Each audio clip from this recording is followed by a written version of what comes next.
Hello students, this is chapter 3rd. Why do we need a parliament of political science? Class 8 and part 2nd.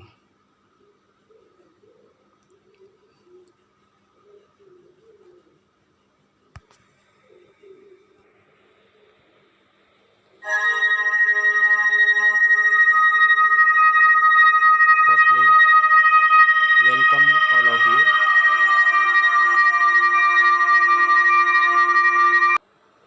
The Parliament.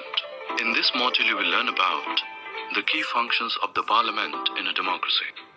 The Parliament of India is the symbol of Indian democracy. It represents the faith that the people of India have in the key democratic principles. Being the repository of democratic expression, there are certain functions that the Parliament performs. One of the key functions of the Parliament is to select the national government. In order to form a government, a party must secure majority of elected representatives to the Lok Sabha. While the party securing the majority in Lok Sabha forms the government, the remaining parties constitute the opposition. The opposition keeps a check on the government in power by highlighting the drawbacks in various policies and programs of the government. The leader of the majority party in Lok Sabha becomes the Prime Minister. He in turn assigns portfolios and other responsibilities to different ministers. The Parliament also plays a crucial role in keeping a check on the national government. There are several devices through which the activities of the government can be controlled. The question hour is one such device. Through the question hour, the members of Parliament can elicit information about the working of the government. By the questions posed, the government is made aware of its shortcomings and the opinions of the people on the activities and decisions of the government. In addition, the Parliament controls and sanctions the government budget. Public money cannot be spent by the government without parliamentary sanction. In this way, the Parliament acts as the custodian of the national purse. One of the most significant functions of the Parliament is to make laws pertaining to the governance of the country. The Parliament formulates and enacts laws on several crucial issues faced by the country. Performing all these functions, the Parliament controls, guides, and over the years since independence, we find that the membership of the Parliament becoming more diverse, breaking away from the conventions.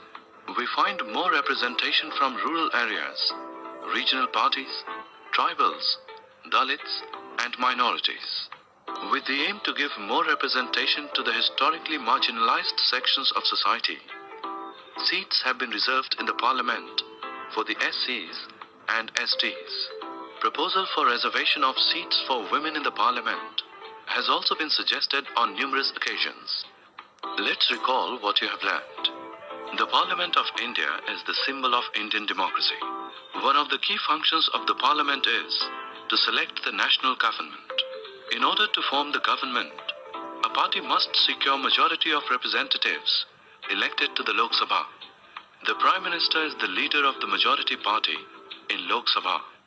Recent years have witnessed the inability of a single party to secure the majority required in the Lok Sabha to form the government. In this situation, several political parties come together to form the government. This is called the coalition government. The Parliament also plays a crucial role in keeping a check on the national government through devices like question hour. The Parliament controls and sanctions the government budget. Parliament makes laws pertaining to the governance of the country. Performing all these functions, the Parliament controls, guides, and informs the government in a positive way. Over the years since independence, we find that the membership of the Parliament becoming more diverse.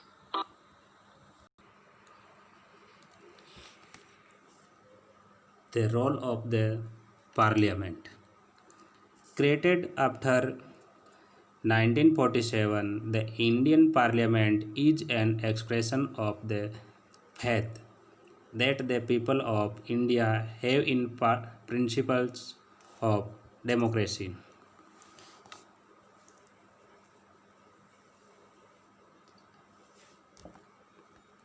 These are participation by people in the decision-making process and government by consent. The parliament in our system has immense power because it is the representative of the people. Elections to the parliament are held in a similar manner as they are for the state legislature. The Lok Sabha is usually elected once every 5 years. The country is divided into numerous constituencies.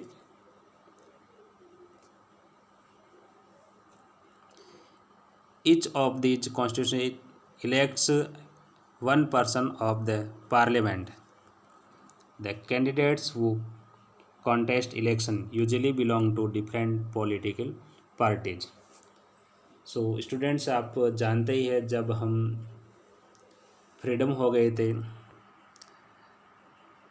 1947, उसके बाद अपने government ने democratic veg choose किया था और उसके बाद जो हमारी गवर्नमेंट बनती है वो गवर्नमेंट पीपल्स के अकॉर्डिंग बनती है। जनता जिसको वोट देती है वही आगे जाके गवर्नमेंट बनाते हैं। तो जो हमारी पार्लियामेंट है उसके इलेक्शन होते हैं वो एवरी 5 ईयर होते हैं। हर 5 साल में उनका इलेक्शन होता है और इलेक्शन के अंदर जो मेजॉरिटी पार्टीज विन करके आती है वही गवर्नमेंट हेल्ड करती है। तो जैसा अपना लोकसभा होती है वैसे ही स्टेट के अंदर लेजिस्लेचर गवर्नमेंट होती, स्टेट लेजिस्लेचर। और अपना जो इंडिया है वो कई सारे ऐसे कॉन्स्टिट्यूएंसी के अंदर डिवाइड किया गया है और each of these constituency elect one person of the parliament. Her constituency से एक पर्सन विन करके पार्लियामेंट के अंदर जाता है। तो ऐसे जो कैंडिडेट होते हैं वो सारे पार्लियामेंट के अंदर जाते हैं। उनमें से कई सारे ऐसे होते हैं जो डिफरेंट पॉलिटिकल पार्टी से बिलोंग करते हैं।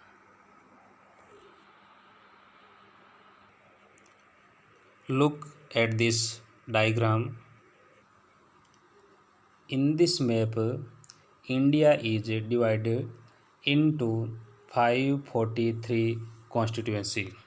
ये जो आप मैप देख रहे हैं इसके अंदर इंडिया को 543 कॉन्स्टिट्यूएंसी के अंदर डिवाइड किया गया है। इट मीन्स यहाँ से टोटल जो अपने रिप्रेजेंटेटिव जाएंगे इलेक्शन होने के बाद विन करके वो टोटल होंगे 543 मेंबर्स पार्लियामेंट के अंदर जाएंगे। अब इनमें से कौन कौन से जाएंगे हम देख सकते हैं। जनरल के होंगे 412 मेंबर और उसके बाद 84 SC एंड 47 ST। तो ये SC एंड ST जो इनकी रिजर्व्ड कॉन्स्टिट्यूएंसी है उनसे ये इलेक्शन विन करके जाएंगे, क्योंकि ये जो सीट है वो रिजर्व होती है। यहाँ पर अदर कैंडिडेट कोई खड़ा नहीं हो सकता। And next, first parliament work is to select the national government. ये फर्स्ट पार्लियामेंट से इनका फंक्शन है। The parliament in India consist of the president, the Rajya Sabha and the Lok Sabha. After the Lok Sabha election a list is prepared showing how many MPs belong to each political party. For a political party to form the government, they must have a majority of elected MPs since there are 543 elected members in Lok Sabha. To have a majority, a party should have at least half of number 272 members और more. तो यहाँ पर किसी भी political party को government बनाने के लिए जितने अपने मेंबर हैं पार्लियामेंट के, उन मेंबरों के आधे से ज़्यादा मेंबर उनके होने चाहिए, तब वो अपने गवर्नमेंट बना सकती है, या हम उनको मेजॉरिटी पार्टी कह सकते हैं। तो यहाँ पर कम से कम किसी भी पॉलिटिकल पार्टी के लिए या किसी को भी गवर्नमेंट बनाने के लिए मिनिमम 272 उनके मेंबर होने कंपलसरी है। And the opposition in parliament is formed by all the political party that oppose the majority party coalition formed. अब बात करते हैं हम अपोजिशन की। अपोजिशन के अंदर वो पॉलिटिकल पार्टी या पार्टियों का ग्रुप होगा जो गवर्नमेंट के अगेंस्ट होगा, गवर्नमेंट के अपोजिट होगा। The largest amongst this parties is called the opposition party. और इन्हीं पार्टियों में से जो सबसे ज़्यादा कैंडिडेट जिनके हैं इलेक्शन विन करके आए हैं, उन्हीं को हम अपोजिशन पार्टी कहते हैं। One of the most important function of the Lok Sabha is to select the executive.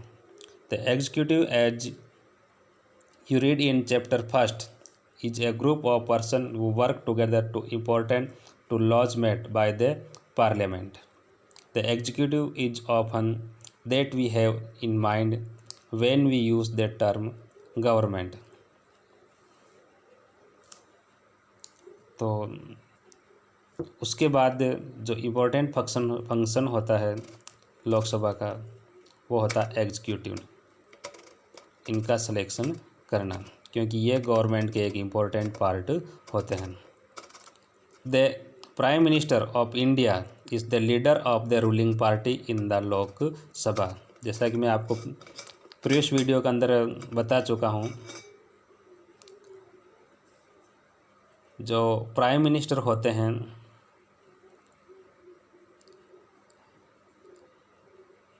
वो रूलिंग पार्टी का लीडर होता है। From the MPs who belong to her party, the prime minister selected minister to work with her the implemented decision.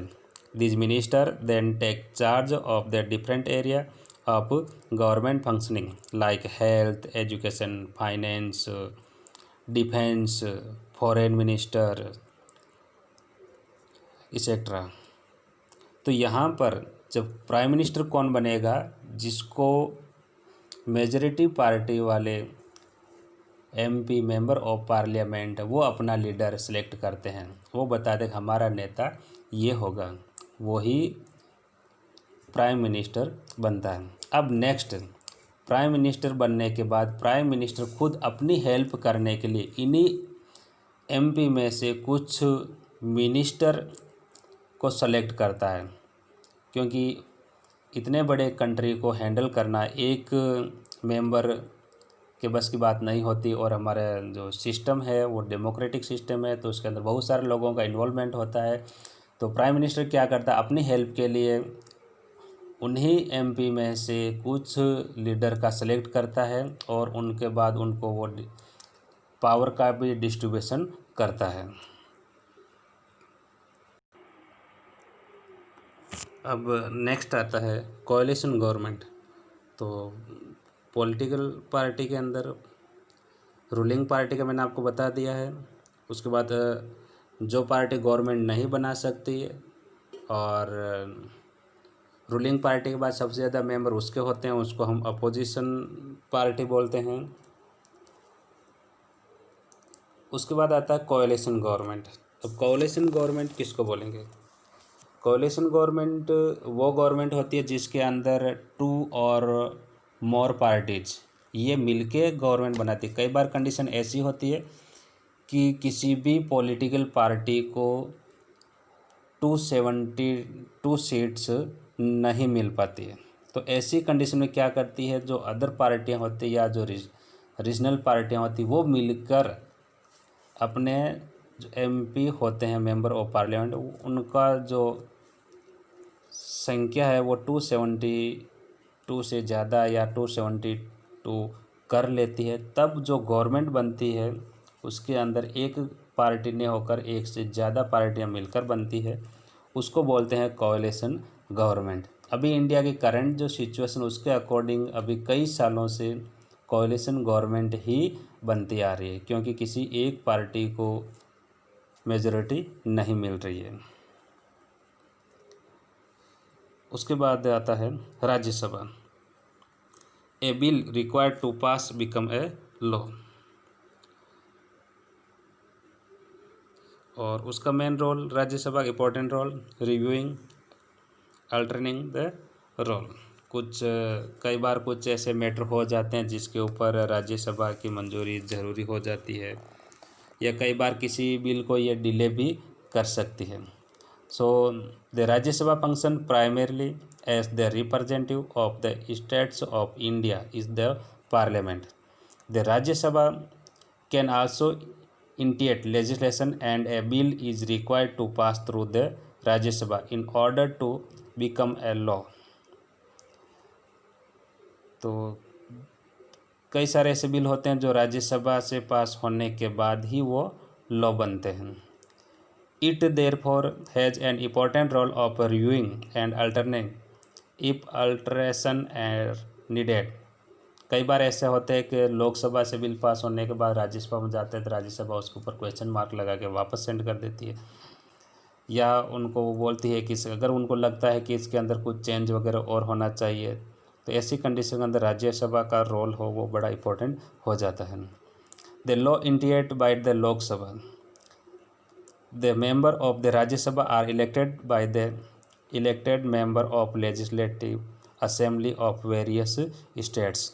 अब जो राज्यसभा के जो member होते हैं, अभी करंट प्रेजेंट मैंने पहले ही अपने प्रीवियस वीडियो के अंदर बता दिया है, फिर भी मैं आपको वापस याद करने के लिए बता दे रहा हूँ कि टोटल जो मेंबर होते हैं वो 250 होते हैं, लेकिन करंट प्रेजेंट के अंदर अभी 245 मेंबर है, और इनका इलेक्शन होता है वो इनडायरेक्ट इलेक्शन होता है, डायरेक्ट इलेक्शन नहीं होता है।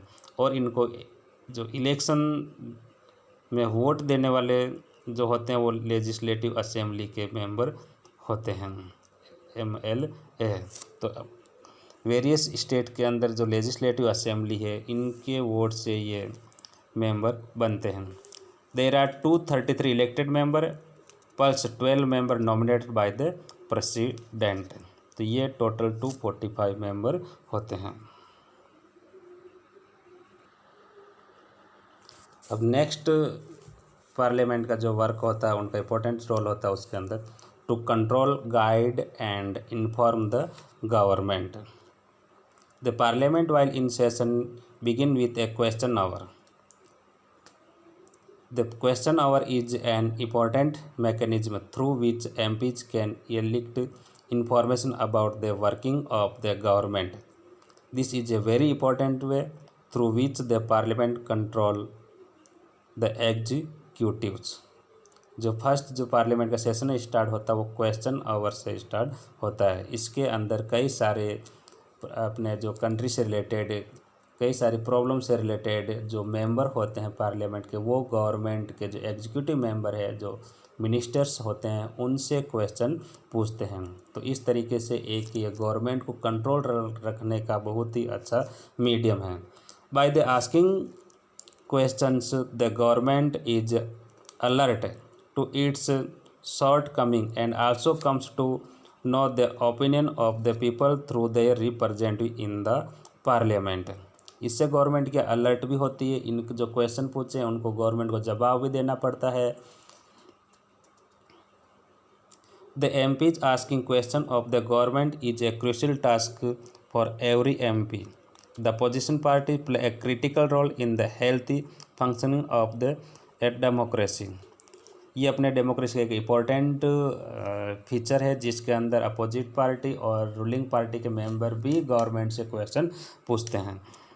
The highlights drawbacks in various policies and program of the government and mobilize popular support for their own policies. Government के जो पॉलिसीज़ वगैरह गवर्नमेंट बनाती है तो उनके सपोर्ट के लिए भी वो अपने बात ओपिनियन वहाँ पार्लियामेंट के अंदर रखती है। अपोजिशन पार्टी वाले कई सारे मुद्दे हैं जो गवर्नमेंट को उठाते हैं, जनता से रिलेटेड कई सारे ऐसे मुद्दे हैं या जनता को जो प्रॉब्लम हो रही है तो इन्हीं की बात भी वहाँ अपोजिशन पार्टी वहाँ रखती है। आइए हम यहाँ पार्लियामेंट के अंदर देखते हैं कि क्वेश्चन आवर कैसे होता है। सभासदों, माननीय अध्यक्ष जी,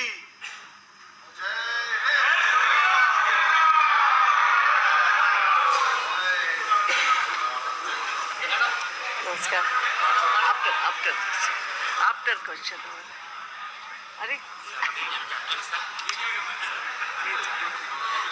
not here please question number 381 Janakram after question no not प्रश्न संख्या what is it no प्रश्न संख्या 381 Janakram जी, प्रश्न संख्या 381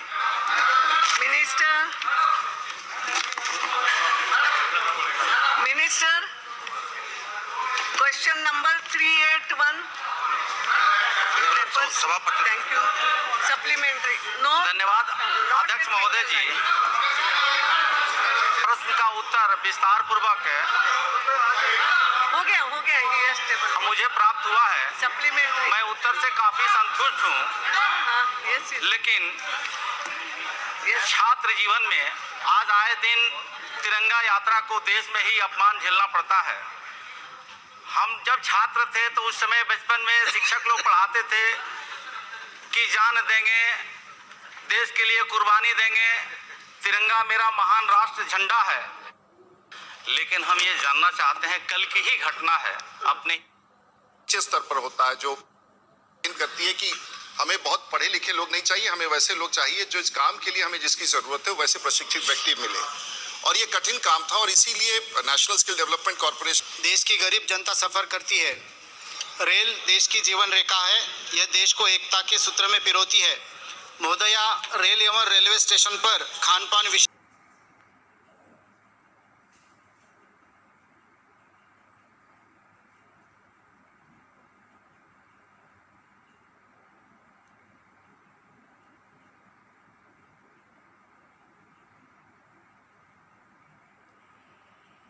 एक उत्सव मना रहे थे देश में।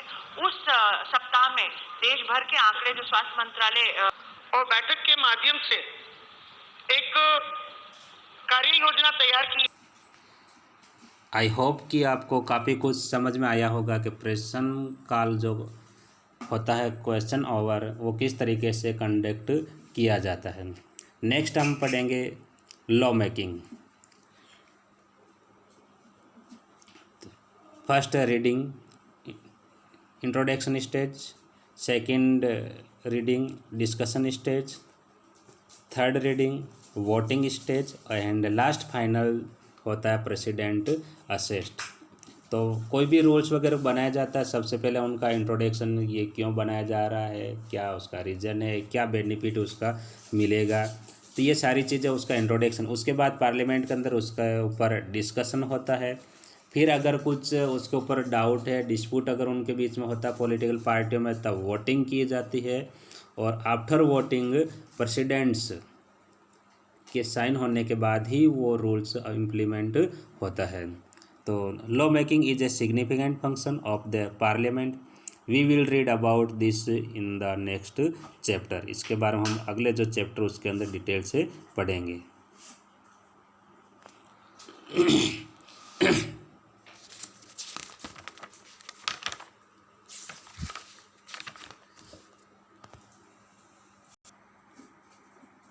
हमारा लास्ट टॉपिक है who are the people in parliament. The parliament now has more and more people from different backgrounds. कई सारे डिफरेंट बैकग्राउंड के लोग यहाँ होते हैं। For example there are more rural members as also member from many regional party. कई सारे ऐसे जो रूरल मेंबर्स होते हैं जो रीजनल पार्टियों से बिलोंग करते हैं। Groups and peoples that were till now unrepresented are beginning to get elected to the parliament. There has also been an increase in political participation from the Dalit and backward caste and the minorities. ये भी पिछले कई सालों से इनका participation बढ़ता जा रहा है पार्लियामेंट के अंदर, Dalit, backward caste and minorities. Let us look at the following table. ये अपना बुक के अंदर एक टेबल दे रखा है, तो उसके अंदर इनका जो परसेंटेज है वो बढ़ता जा रहा है। हमारे लोग हैं उन लोगों का पार्टिसिपेशन भी बढ़ता जा रहा है। जैसे हम फर्स्ट हमारा इलेक्शन हुआ था 1951-52, तब हमारा वोटिंग परसेंटेज था 44.87। उसके बाद जब 14th लोकसभा हुई थी 2004 के अंदर इलेक्शन, तो वहाँ से इंक्रीज होकर 58.07 हो गया था। तो दिनों दिन हमारा जो इंक्रीज इनका होता जा रहा है, लोग अवेयरनेस होते जा रहे हैं। उसके बाद सीट्स रिजर्व्ड, ये पहले ही पढ़ चुके हैं। SC एंड ST के लिए सीट रिजर्व्ड होती है। इन सीटों पर SC और ST से बिलोंग करने वाले जो कैंडिडेट होते हैं वही इलेक्शन में पार्टिसिपेट कर सकते हैं, अदर को अलाउ नहीं होता है। MPs elected represented Dalit and Adivasi interest in parliament, ये पहले ही बता चुका हूँ मैं आप लोगों को।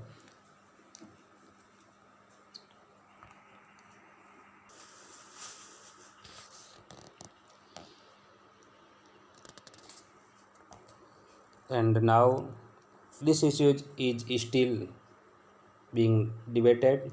60 years ago, only 4% of MPs were women, and today it is just above 9%.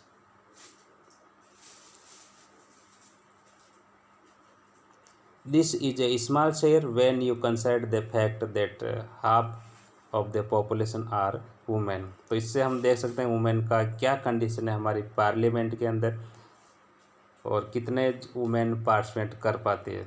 60 years only 4%, and अभी जो है ओनली 9%। तो इसके ऊपर भी डिबेट होना चाहिए कि हाफ पॉपुलेशन है वुमेन का, लेकिन इनका परसेंटेज पार्लियामेंट के अंदर बहुत ही कम है। In this, it is issue of the kind, the force of the country to ask certain different, often unresolved question about whatever our democratic system is representative enough. The fact that we can ask this question and are working towards answer is a reflection of the strength and the faith that people in India have in a democratic form of government. So इस video के अंदर इतना ही। इसी के साथ हमारा chapter ख़त्म होता है। If you have any doubt, any query and any question, you ask me by call, by SMS। Thank you so very much. I hope कि आपको ये चैप्टर अच्छे से समझ में आ गया होगा। फिर भी अगर कहीं डाउट आपको है तो आप मुझे कभी भी पूछ सकते हैं।